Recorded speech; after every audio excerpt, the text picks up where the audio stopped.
Bonjour à vous, bienvenue sur ma page Chrisley Création. Alors aujourd'hui, dans À deux pour vrai, j'ai envie de te parler d'une question que beaucoup de personnes se posent.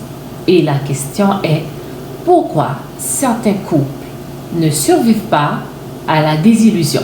Alors la question c'est, pourquoi certains couples ne survivent pas à la désillusion?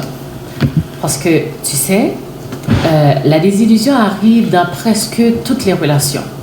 Au début, tout est beau, tout est facile, tout est parfait, mais un jour, la réalité arrive. Et là, certains couples deviennent plus forts, oui, et d'autres se brisent. Alors, pourquoi? On se demande tout le temps pourquoi. Parlons-en pour vrai. Il y a la première cause qui est les attentes trop élevées.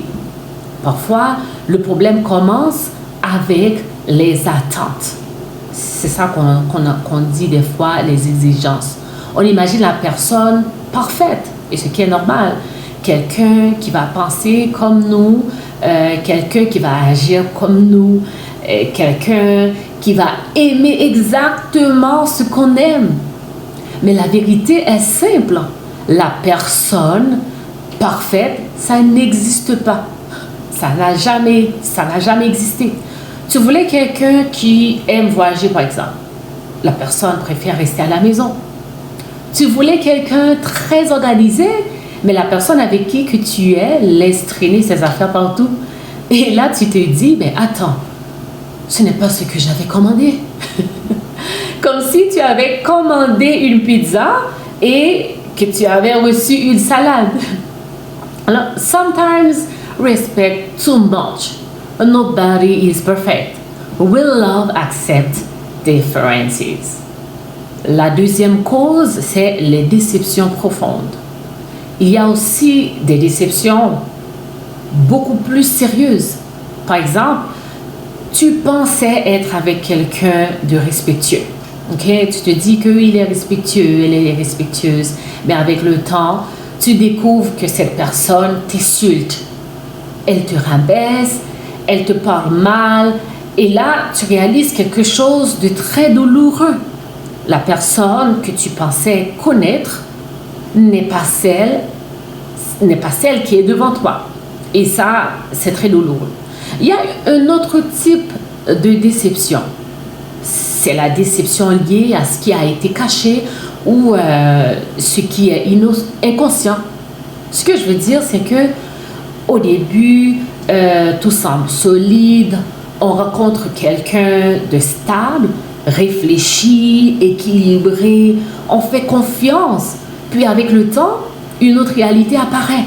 On découvre une souffrance mentale, donc un trouble, une fragilité qui n'avait jamais été nommée. Ou encore, la personne n'est pas consciente et elle est incapable ou encore elle est incapable d'être consciente de son état mental. Donc, cette situation est très stressante. Ce n'est pas toujours visible au début. Il y a des choses qu'on ne comprend qu'en vivant avec la personne. Alors, les vraies questions arrivent. Est-ce que l'autre est prêt à reconnaître ce qu'elle vit? Est-ce qu'elle est ouverte à en parler? Et toi aussi, est-ce que tu étais prêt à faire ce chemin-là?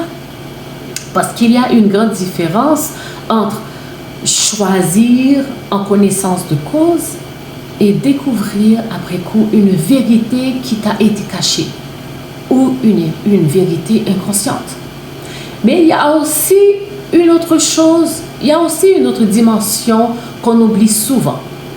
Cette dimension qui est la manière d'aborder le problème. Oui, il peut y avoir une difficulté, oui, il peut y avoir quelque chose à travailler, ça on le sait, mais comment tu en parles, ça change tout. Si tu attaques la personne, si tu l'insultes, si tu rabaisses, par exemple, tu lui dis, tu ne sais rien, tu ne réfléchis pas comme du monde, tu voulais simplement te marier, ça se voit. Ta mère n'a pas fait ton éducation. Tu es immature pour ton âge. Alors, tu dis à la personne, tu ne construis rien, tu détruis encore plus. Parce que à ce moment-là, ce n'est plus un problème à deux. C'est une personne que tu es en train d'écraser, humilier, rejeter. Alors que l'objectif devrait être différent. L'objectif devrait être nommer avec respect le problème. Ouvrir la discussion, chercher des solutions ensemble.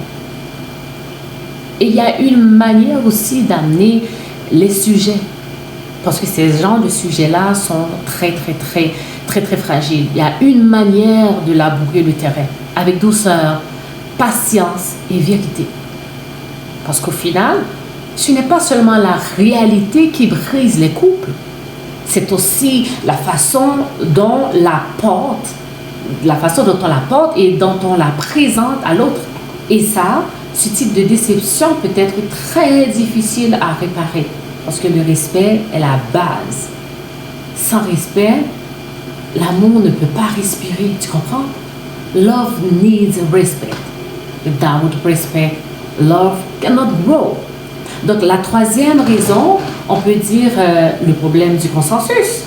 Oui, un couple, c'est deux personnes, mais parfois les décisions sont toujours prises par une seule personne. Oui, une personne qui impose tout.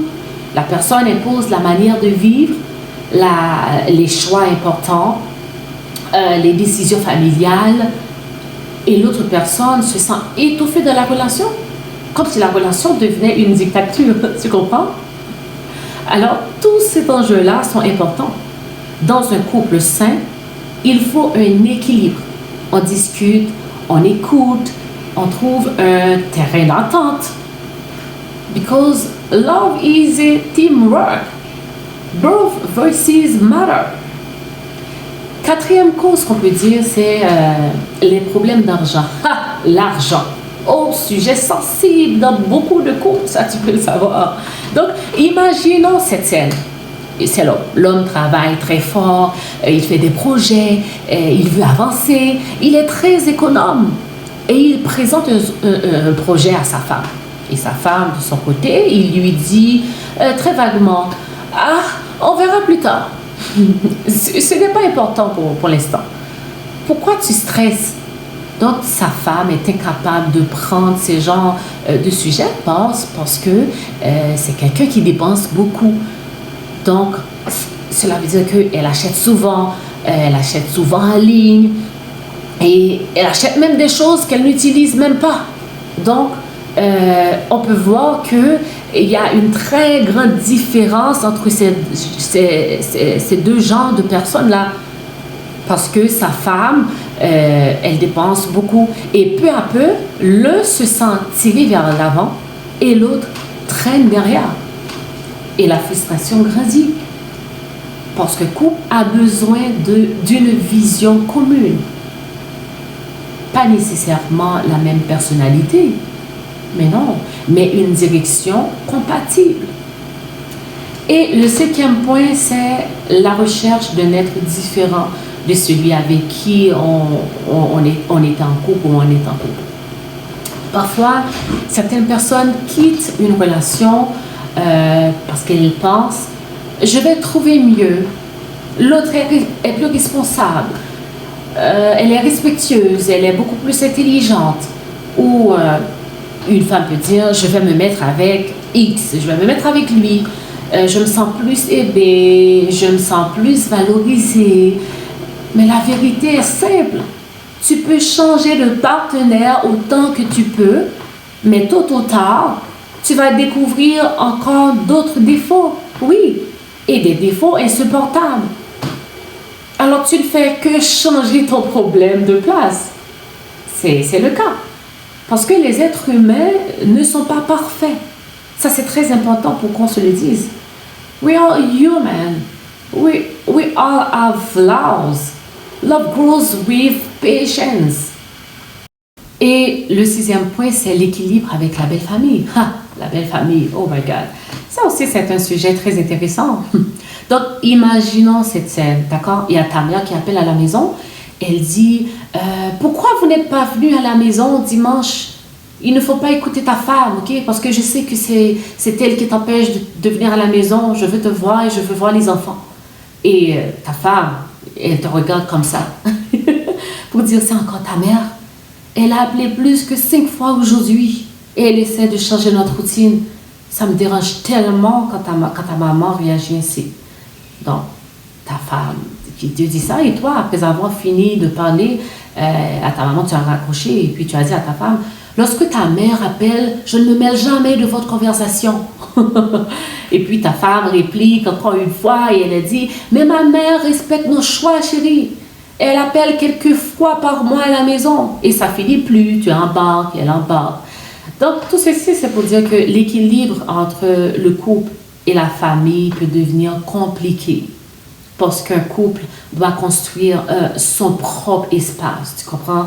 Donc, mais en même temps, respecter les familles de chacun, c'est très important.